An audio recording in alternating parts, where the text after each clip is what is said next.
Kind of a poignant moment for us on Veterans Day. I'm a guy whose passion is not just coaching football, but I don't know, a semi-professional look at the efforts of our military servicemen and women. And I'm just real proud to be in a country where a volunteer force now carries the weight of security worldwide. And I'm real proud of all of our men and women in all the branches of service and wish them the very best. Questions? How's this week of practice been? It's been good. Practice has been okay. Been a little muted, but and we're a little tired. Both sides of the ball played 99 reps on Saturday night, and it took quite a bit out of us. In fact, at one time during the ball game, I looked up at the press box, and I went, "God, only 5 minutes and 37 seconds left to go." And then I realized that's actual time of the day. I looked over the game clock; it said 12 minutes to go, and oh. And now this thing will probably go into overtime.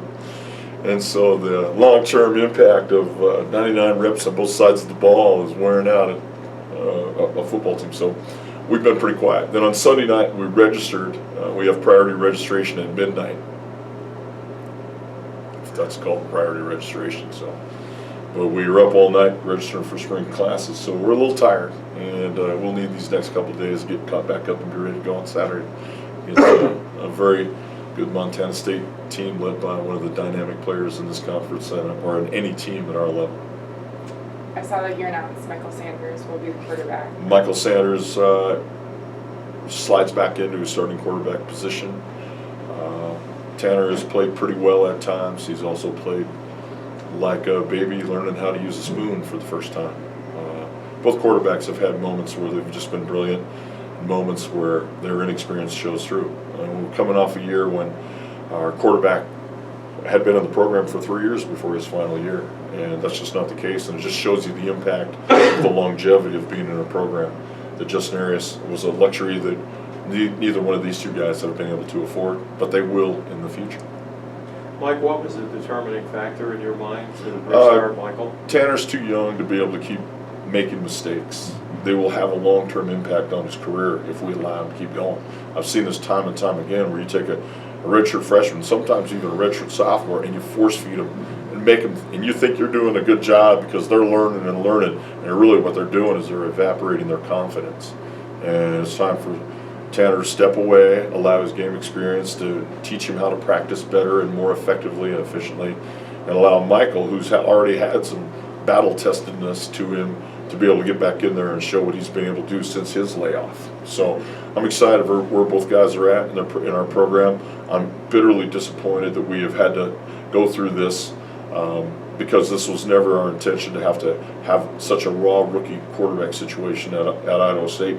Yet through happenstance and circumstance, we're faced this situation in August, and it turned out exactly the way I thought it would go. Exactly. At quarterback. What hasn't turned out the way you thought it would go? Kick teams. Our kick teams are as bad as there are in the country. We lost our punter academically, and that made our kicker have to do double duty. And when he got rocked at UNLV, he lost a lot of his confidence. And I mean, Zach Johnson got whacked at UNLV, and he hasn't been the same since. So that has had a long, and not only that, last year when we had graduation, we graduated 20 dudes. We didn't graduate a lot of starters, especially from the offense. We were graduating some quality people, and those people were Keelan McCaffrey, Christian Gines, Nick Albano, some of the other guys that played on kick teams all the time. Michael comes to mind. Those guys played on kick teams, and they were spectacular as seniors, and we are just not the same. Every time we kick off right now, you might as well close your eyes and wait for the scoreboard to tell you what happened, because our average kickoff field position this year on when they've returned the ball is the 43-yard line, which means it's smarter for us to kick the ball off out of bounds like we did at the end of the season last year than it is to put our kickoff coverage team on the field. So we'll make a lot of alignment changes in our kickoff coverage unit. We're taking the whole starting defense, including Tyler Cooter, and playing them on kickoff coverage. Have to, because every time we kick off, it's a pillow fight, and you can't win a pillow fight in kickoff coverage. We don't have depth like that defensively. Our defensive guys, our young linebackers and safeties, are invisible in our kick coverage units, and we have paid a hellacious price for that. Did you think about moving those starters to special teams earlier in the season?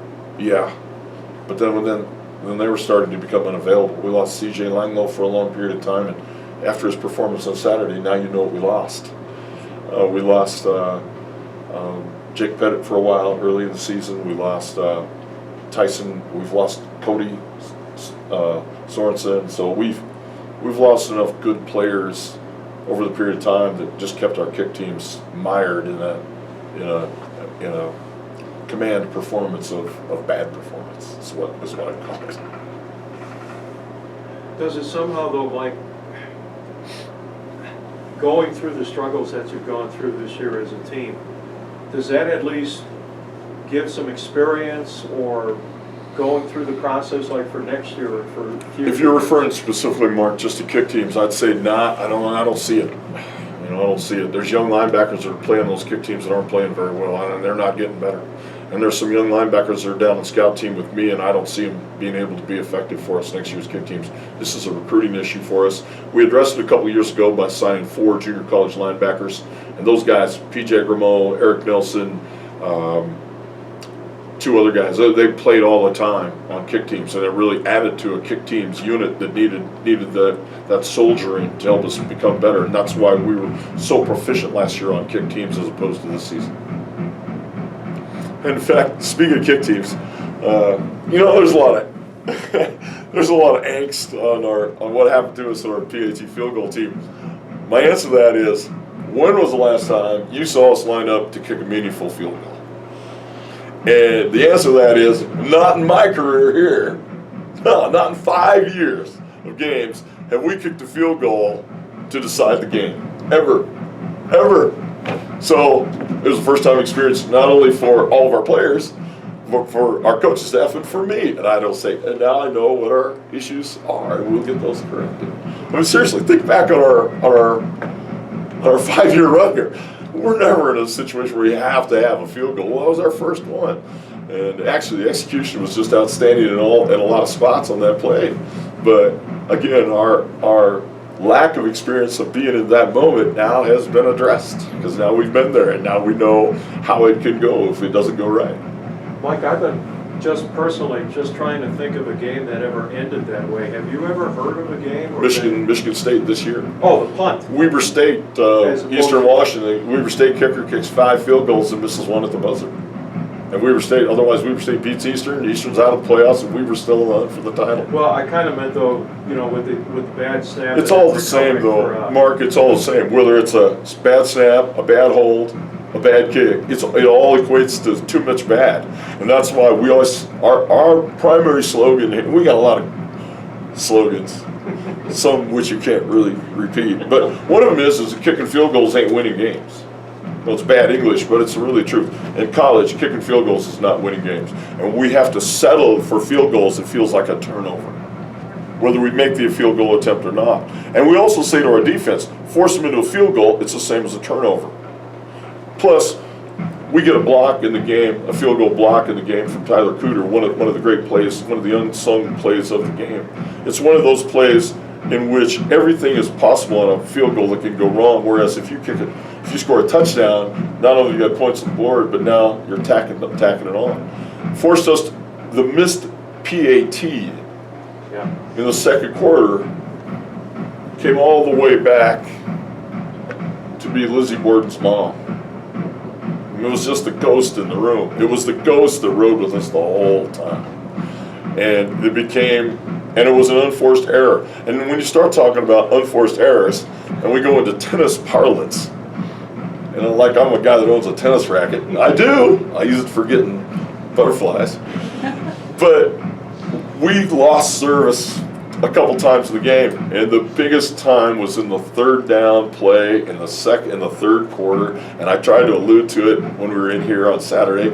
What a boneheaded call by Mike Kramer on 3rd down and 1 after we'd run the ball twice to get to 3rd down and 1. We ran a slant, and the ball went to Brock and hit him, but he didn't catch it, and he couldn't get his hands extended to the ball. Should have run the ball at that time. So boneheaded by us to miss the field goal, boneheaded by our head coach to go for it or throw a pass on 3rd down 1, when previously, even on 4th down and 6, we had run the ball trying to get a 1st down. So a lot of things being learned here. Still, it's an ongoing process at Idaho State. We're trying to assuage 50 years of god awfulness, and I mean GAWD awfulness in a shorter period of time than we've had. So again, it's great. Now we've been in the moment to kick a field goal to win a game. We failed, but why did we fail, and how can we prevent it? Those are all issues that are related to game performance.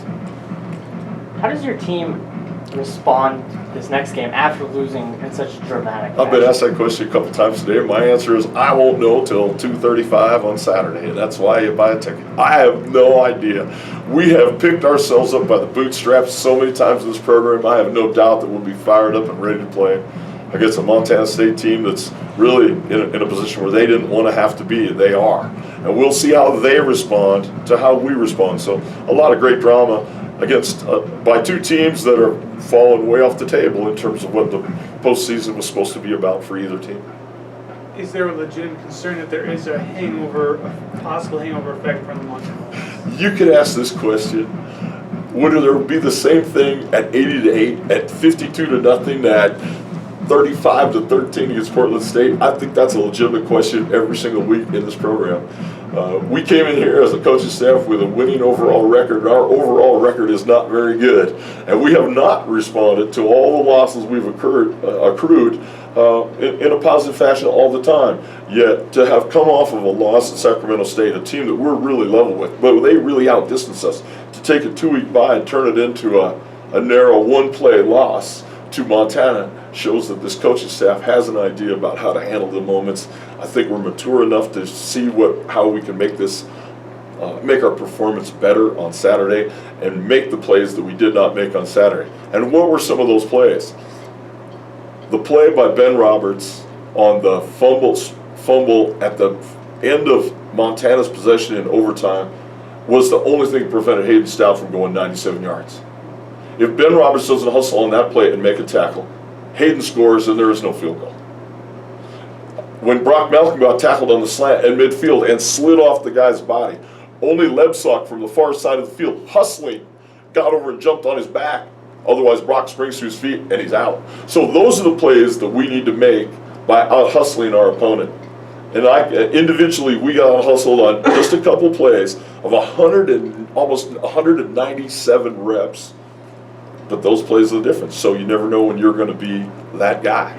And that's why your willpower to succeed has got to be evident on every single rep. We're talking a lot about willpower this week. Mike, when you look at Montana State, a team that was picked high in the preseason, looks like they have a terrific offense. I think they're leading the Big Sky in points per game and in average yards per game. What has been the issues with them that you've seen? Well, offensively, they have a terrific offense because Dakota's so good with the ball in his hands. He's good run or pass, and he's awesome throwing the ball in an unconventional manner. When he has to stand and throw, he's not great, but when he's throwing on the move, he's as good as anybody I've seen since Vernon Adams a long time ago. I mean, he can really, really move the ball, twist his upper body in an oblique angle, and deliver the ball accurately on the move as well as anybody that's been in this conference. And he can run fast for first downs because he's a former high hurdler. I mean, he's flying with those long strides. So he alone is just a tremendous, tremendous asset to what Montana State's trying to be. Defensively, they're just not as good. They're just not as good at every single position. And they don't have Dane Fletcher. They don't have a score of the older big nail kids playing like they played in years past. They just don't. And it's just a matter of personnel for them. They went to a different scheme. They've gone back to their old scheme. they're trying to fit into their own skin a little bit, and they don't have as much confidence as they've had in the past. And defensively, people have caught up to what they were trying to do. What can you try and take advantage of offensively? Well, we can't attack anybody until we cure our own ills of turning the ball over offensively. I mean, my gosh. And again, we go back to that tennis parlance about how we play quarterback here. Unforced errors. Gee, you throw a touchdown in the end zone, you probably didn't go through your read progression. You throw an interception on a throw down the middle late in the ball game, you probably didn't go through your read progression. And you try to be creative and dance out of the pocket and throw to an awkward pass to a tight end who tries to make a play. Tight ends are not built to make plays, catches at shoe top level, and the tight end lifts the ball up into the arms of a waiting defensive player. Those are three unforced errors at one position that we can't survive. So again, it's not about MSU's defense. It's about how we play a quarterback, and how we play a quarterback is only one element to it. It's his thought progression per play, and it has to not be in error. Otherwise, the plane crashes. I mean, I want my pilot to do it right every time. Every time. I don't want to have one time, okay, well, I just didn't quite get it right, and, we dropped the wing here or there. People die. So I want our quarterbacks to think like pilots. You have to go through your progression in a systematic, mathematical way, and your brain's got to click, and it's got to go fast. Right now, what happens is we get maybe one click or a miss a click, and we're done. We're panicked. Tanner ran too much last week. There's no way he should have run like that. And yeah, we cut him loose a couple times. We're a little inexperienced in our offensive front, but he can't cut him loose. He's got to stand in there and go through his progressions and snap the ball out. Hopefully Michael will be able to have learned from watching himself and Tanner be a little slow in their delivery, and his brain will click. Seniors this week, I watched you before one of your games, and it's an intense time, but you were walking off the field, and there was a former player that said hi to you, and it was almost like a shield dropped because you wanted to say hi to him. So once players move on, what do they mean to you?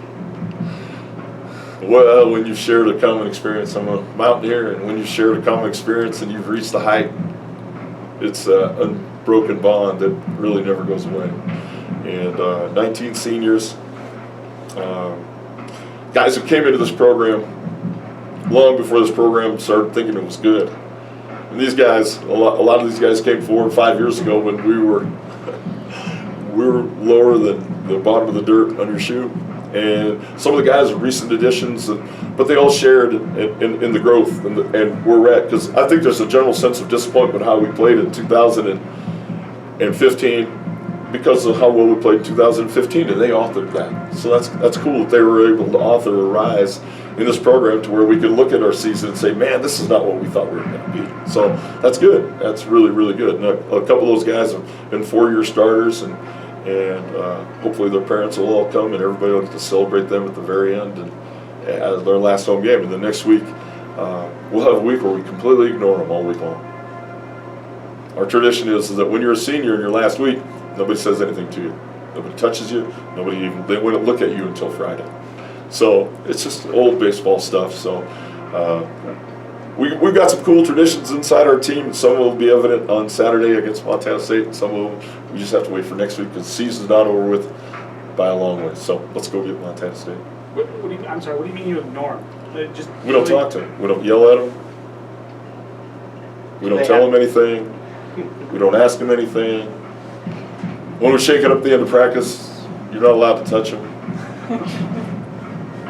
Because we do it the same way kind of in my personal life. I don't like to say goodbye. I don't say goodbye to anybody. I don't. We don't say goodbye. Why? Because we might see each other again. Goodbye has a connotation of finalness to it. See you later. We don't say goodbye. Just the way it goes. It's a cool tradition. I like it. I get a strong sense, Mike, coming from you and your staff, from that loyalty. Players who have been loyal to you, who have gone through what they've gone through for 3, 4, sometimes 5 years. That's something you as a coach, you as a staff, just don't forget. Well, what this program needed, first of all, was not loyalty. We needed some academic loyalty. And we've gotten that. and one of the highest APRs in the conference and in the United States and in the history of Idaho State University. So I'm so proud of our seniors and what they've done academically, because they've made choices to be good students. They've made choices to be good citizens. And they're trying awfully hard to be good football players. And now we've stood at the moment and realized what our inadequacies are and can continue to move forward. And these seniors have enabled us to get to that level. You know, a couple years ago it was Josh Hill and Rob Rumble, and we weren't close. And yet they were playing every single down and giving it all they got. And I felt bad for those guys because they were doing the things that we needed to do. They were graduating, they were being socially responsible, and they were playing their guts out. And the guys around them were just dudes wearing the uniform. So now it's a mixed blessing. And by mixed blessing, I mean it's all positive, but it's all negative because they're gone. And I don't like to dwell on the negative. That it? Thanks, Jack.